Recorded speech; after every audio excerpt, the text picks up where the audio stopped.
ये भविष्य का जिन्ना है असदुद्दीन ओवैसी। इसलिए इन विषयों पे हमें गंभीरता से सोचने की आवश्यकता है। जिन यूरोपियन कंट्रीज ने इसे नहीं समझा है वो आज इसको झेल रहे हैं। जिस अमेरिका ने समझ लिया है वो नंगे करके झाड़ा लेता है, उनको तलाशी लेता है और वापस डिपोर्ट कर देता है। देश में जनसंख्या नियंत्रण कानून आए, जाति धर्म क्षेत्र भाषा से ऊपर उठकर सभी नागरिकों पर समान रूप से लागू हो। जो उस कानून को ना माने उनकी सभी सरकारी सुविधाएं, सरकारी सब्सिडी समाप्त हो, साथ साथ उनका वोटिंग राइट समाप्त हो, मताधिकार से वंचित किया जाए।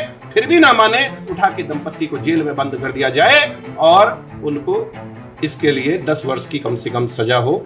आप जनसंख्या की बात कर रहे हैं, जनसंख्या बढ़ रही है, उनके 15 बच्चे 9 बच्चे 12 बच्चे गिन रहे हैं, लेकिन आपका अपना एक फाउंडेशन है जिसका नाम आपने जनसंख्या समाधान फाउंडेशन रखा है।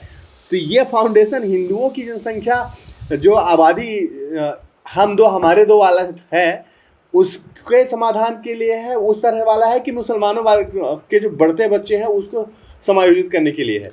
देखिए, मेन काम पॉलिटिकली करेक्ट होने की आवश्यकता नहीं है। जिस समय आपका अस्तित्व दांव पर लगा हो, मैं कोई ब्यूरोक्रेट नहीं हूं, हाँ मैं रहा हूं, मैं इंटेलिजेंस में एयरफोर्स में रहा हूं, लेकिन आज मैं एक साधारण नागरिक हूं और एक साधारण नागरिक को पॉलिटिकली करेक्ट होने की आवश्यकता नहीं है। ये काम ब्यूरोक्रेट्स, ये काम मैं आपकी बात नहीं कर रहा हूं, लेकिन मीडिया का एक बड़ा वर्ग जो वामपंथ से प्रभावित रहा है पहले, उसके अलावा जुडिशरी, उसके अलावा राजनीतिक इकाई जिसे हम विधायिका कहते हैं, ये सब के सब पॉलिटिकली करेक्ट होने के लिए तुष्टीकरण को बढ़ावा देते रहे हैं, अपनी सत्ता को बनाए रखने के लिए बेकार की बात करते रहे हैं। सच्चाई ये है कि आपने जनसंख्या समाधान फाउंडेशन का नाम लिया तो हम जनसंख्या के समाधान की बात करते हैं, और जब हम जनसंख्या के समाधान की बात करते हैं तो यानी हमारा इस पे एक स्टडी है और वो स्टडी ये बता रही है, और हमारी नहीं, ये भारत में सामने दिखाई दे रही है, वो स्टडी ये बता रही है कि भारत में आज़ादी के बाद से हिंदुओं की संख्या, सिखों की संख्या, जैनों की संख्या, बौद्धों की संख्या ड्रास्टिकली नीचे आ रही है। हिंदू समाज में हमारे बच्चे 28, 30, 32 साल की उम्र में शादी कर रहे हैं। बेटा बेटी दोनों जो बहू आई है वो भी जॉब कर रहे हैं। 4-5 साल उन्हें संतानोत्पत्ति नहीं करनी, और वो संतानोत्पत्ति जब 4-5 साल बाद यानी 35-36 वर्ष की आयु में संतानोत्पत्ति प्लान करते हैं तो 25% जोड़े डॉक्टर के चक्कर लगाते हैं, और जो बचे हुए लोग हैं उनमें आधे से अधिक संख्या वो है जो एक बच्चे से ऊपर जाना ही नहीं चाहती, और कुछ संख्या ऐसी है जो संतानोत्पत्ति ही नहीं चाहती बल्कि विवाह भी नहीं चाहती, वो लिव इन में रहने लग गए हैं। गंभीर विषय है ये, कोई कट्टरपंथी या कोई किसी के बारे में उंगली उठाने वाली बात नहीं है। ये हिंदू समाज, जैन समाज, बौद्ध समाज, ये अपना सिख समाज, ये बहुत तेजी से ह्रास की ओर बढ़ रहा है, इसकी संख्या घट रही है, और ये आंकड़े साफ साफ बताते हैं कि मुस्लिम संख्या बहुत तेजी से बढ़ रही है। आप किसी विधानसभा सीट पे चले जाइए, 1 लाख, 1.5 लाख, 2 लाख, 2.5 लाख, किसी लोकसभा सीट पे चले जाइए, 3 लाख, 4 लाख, 5 लाख संख्या उस आबादी की हो चुकी है जो एक तरफा होकर वोट डालता है। आज वो किसी समाजवादी पार्टी को वोट करता है, वो किसी बसपा को वोट करता है, किसी ममता बनर्जी को वोट करता है, किसी राहुल गांधी कांग्रेस को वोट करता है, किसी स्टालिन को वोट करता है, किसी उद्धव ठाकरे को वोट करता है।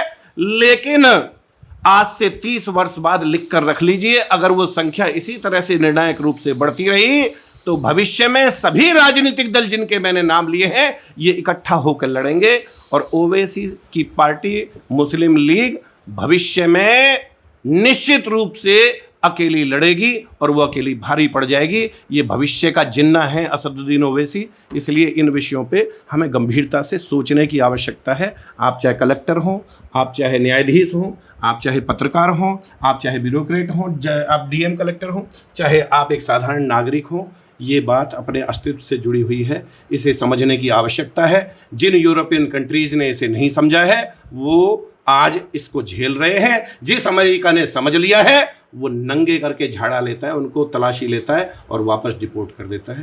ये समझने का विषय नहीं। तो आप भी उसी बयान का समर्थन कर रहे हैं क्या कि अब हिंदुओं को ही 5-5 बच्चे पैदा करने चाहिए? देखिए, भारत की आबादी, पूरे विश्व की आबादी लगभग 800 करोड़ है। विश्व का मात्र 2.4%, 2.4% भूभाग हमारे पास है, 2.4% ऑफ लैंड। विश्व की लगभग 18% आबादी यानी 17.76%, 18% भाग हम आबादी का वहन कर रहे हैं। 2.5% से कम जमीन, 18% आबादी विश्व की। अगर आबादी और क्षेत्रफल के सापेक्ष हम अपनी आबादी निकालें तो हमारी आबादी 20 करोड़ होनी चाहिए। 20 करोड़ के देश में आज आप समझिए अगर ये आबादी 20 करोड़ होती तो हम कितने रोजगार और सारी व्यवस्थाएं, हमारा human happiness index, human index, ये सारे के सारे ठीक होते। तो आबादी तो घटनी चाहिए। अब आपने कहा 5 बच्चे के, जहां तक समर्थन की बात है, अगर तो हिंदू समाज 1 बच्चे तक सीमित रहने लग पड़ा है तो फिर इसको संतानोत्पत्ति के लिए आगे आना पड़ेगा। तो 5 बच्चे अगर पैदा करने की बात है, आपके अस्तित्व की बात है, दूसरी ओर वो संख्या जो पूरे विश्व को लील जाना चाहती है एक मजहब के नाम पे, जो केवल एक ईश्वर में, नाम में उसका लेना नहीं चाहता, मैं ईश्वर नाम ले लेता हूं, वो एक के नाम से पूरी दुनिया को एक कर लेना चाहता है। 57 देश का मालिक बन चुका है, भारत पर भी नजर है, गजवाए हिंद की स्थिति है। अगर वो 10-10 बच्चे पैदा कर रहे हैं तो यदि किसी ने ये कहा है कि 5 बच्चे पैदा करो या 4 बच्चे पैदा करो या 3 बच्चे पैदा करो, तो शायद से इसलिए कहा होगा कि भाई अगर आपकी आबादी मिट जाएगी तो आप तो वैसे ही मिट जाओगे, फिर संसाधनों का हम क्या करेंगे। तो अगर दूसरा पक्ष लगातार आबादी बढ़ाता है तो यस, हम इसका समर्थन करते हैं। हिंदू समाज, और जब मैं हिंदू कहता हूं तो उसमें हिंदू, सिख, जैन, बौद्ध, सभी जातियां, हमारे दलित भाई, आदिवासी भाई, सब लोग इसमें शामिल हैं। अधिक से अधिक बच्चे पैदा करें, संसाधनों की लड़ाई बाद में देखी जाएगी, पहले अपने आप को बचा लें। तो निश्चित रूप से समर्थन है। और नहीं तो देश में जनसंख्या नियंत्रण कानून आए, जाति, धर्म, क्षेत्र, भाषा से ऊपर उठकर सभी नागरिकों पर समान रूप से लागू हो। जो उस कानून को ना माने उनकी सभी सरकारी सुविधाएं, सरकारी सब्सिडी समाप्त हो, साथ साथ उनका वोटिंग राइट समाप्त हो, मताधिकार से वंचित किया जाए। फिर भी ना माने, उठा के दंपत्ति को जेल में बंद कर दिया जाए और उनको इसके लिए 10 वर्ष की कम से कम सजा हो। इसे देशद्रोह माना जाए अधिक संतानोत्पत्ति, यदि कानून बनाना है। कानून नहीं बनता है तो अधिक से अधिक संतान उत्पन्न करें, इसका समर्थन है।